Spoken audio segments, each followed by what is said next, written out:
voici arrivé dans le dernier onglet de notre barre, qui est l'onglet Finances. C'est un onglet qui est important car ça va être là le point de départ de nombreux automatismes et automatisations qui ont été mis en place par Calimo et les algorithmes qui ont été développés par nos équipes. Donc si vous voulez automatiser votre gestion locative, de façon à pouvoir envoyer automatiquement des documents, des quittances, etc., etc., il va falloir synchroniser votre compte bancaire. Pour ce faire, on se rend dans la partie Finances. Si vous avez un petit bouton, ajouter un compte bancaire, et là, en fonction de votre banque, normalement, votre banque, il y a 99,9% de chances que vous la retrouviez dans ce menu. On va saisir notre banque. Pour l'exemple, je vais prendre le CIC. Hop.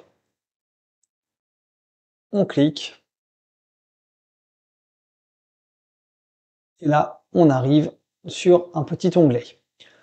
Pour tout ce qui va être synchronisation bancaire, Calimo passe par un prestataire extérieur qui s'appelle GoCardless, qui est un prestataire qui est entièrement sécurisé, qui fonctionne avec beaucoup de solutions, par exemple pour des comptables en ligne.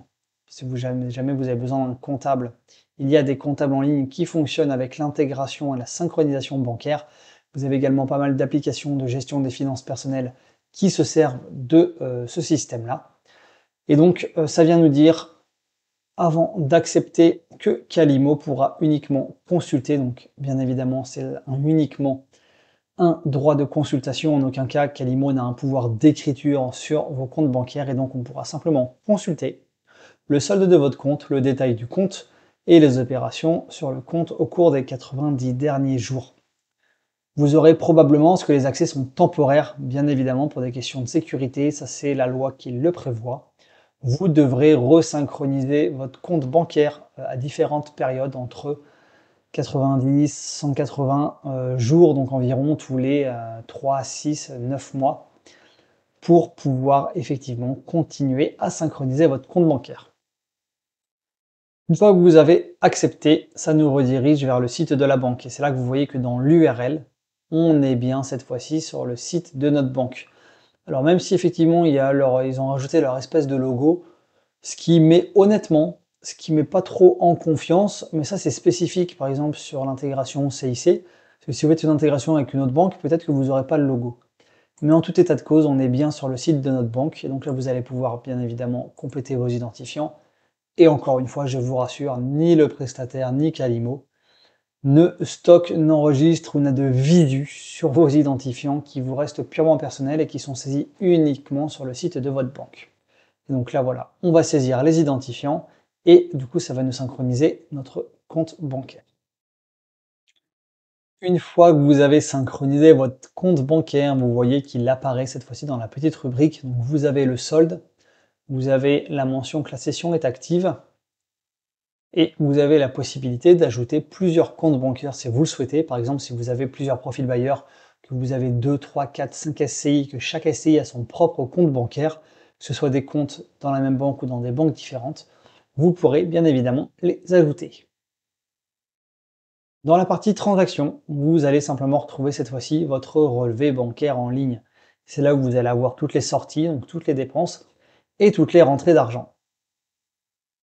Donc c'est à partir de ce moment-là que Calimo va détecter automatiquement les rentrées d'argent qui va venir affecter un locataire en particulier. Donc une fois que c'est affecté un locataire, vous avez ces petites initiales qui vont apparaître et du coup ça va venir en fait affecter automatiquement le paiement que vous avez reçu sur votre compte bancaire à l'historique comptable de votre locataire et ce qui va déclencher par la suite des process automatiques. Ça va enclencher l'édition de la quittance automatiquement et inversement, si jamais vous n'avez pas perçu le règlement de votre locataire, ça va déclencher les différents scénarios qui ont été mis en place par les équipes de Calimo et les différents process.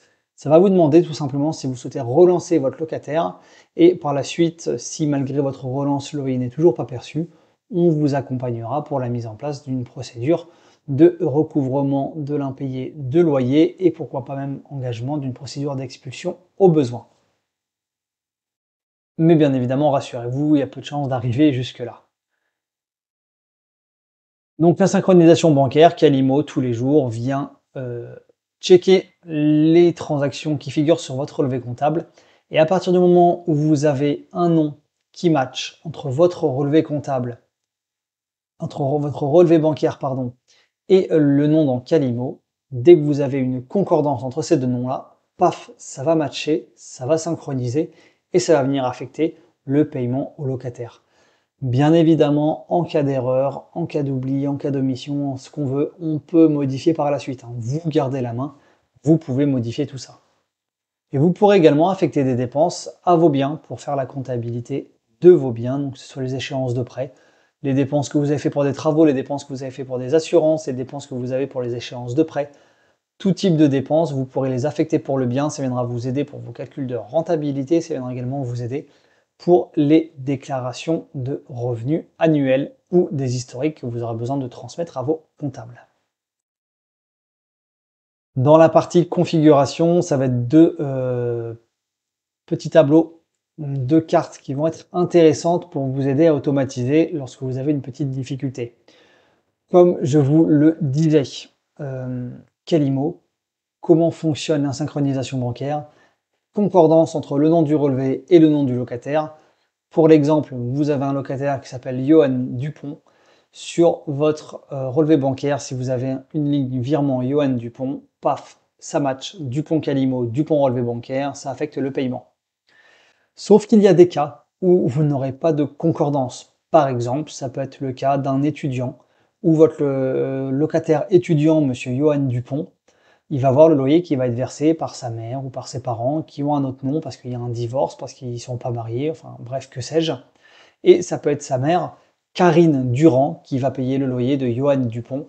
Et là, vous l'avez compris, sur le relevé bancaire, il y aura écrit virement Karine Durand et Durand Dupont, pas de match. Comme on a fait pour régler ce problème, vous avez ici la possibilité d'ajouter un mot-clé. Vous cliquez simplement sur le petit bouton ici, ajouter un mot-clé.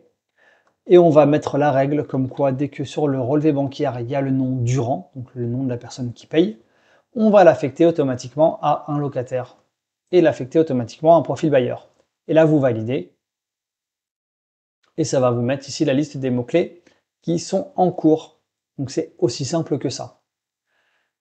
Ici les virements de la CAF. Alors les virements de la CAF, si vous avez qu'un seul locataire qui perçoit la CAF et que sur votre relevé bancaire il y a marqué CAF, vous pouvez très bien fonctionner avec la petite fonctionnalité d'ajout de mots-clés et prévoir que quand sur votre relevé bancaire il y a le mot CAF qui apparaît, c'est affecté à tel locataire.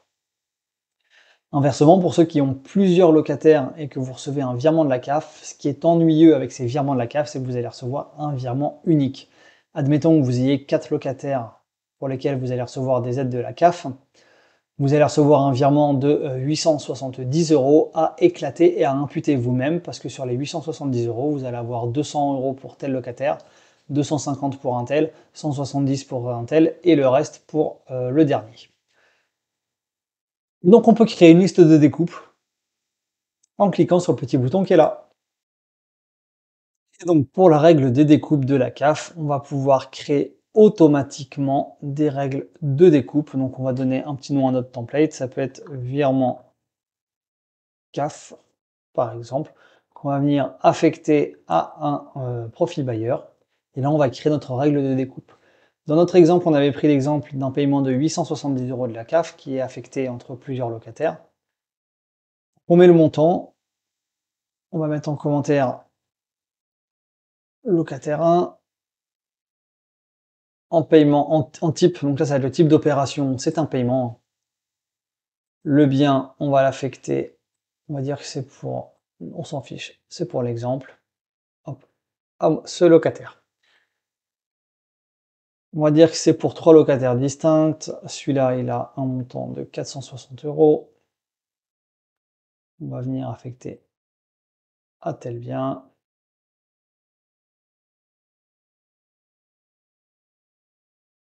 Hop, et le locataire 3, on va lui affecter le reste.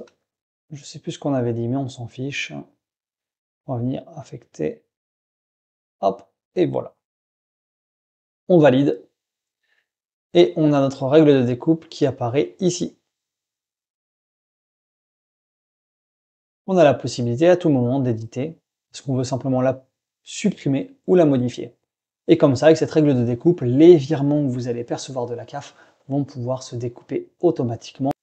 Donc voilà pour la partie finance, c'est une partie qui est importante si vous voulez vraiment exploiter à fond les automatisations qui ont été développées par Calimo. Il va falloir synchroniser votre compte bancaire. Encore une fois, je vous rassure, ce n'est pas une étape obligatoire. Vous pourrez tout à fait et parfaitement faire votre comptabilité et suivre et automatiser à bien des égards votre gestion sans avoir cette synchronisation bancaire.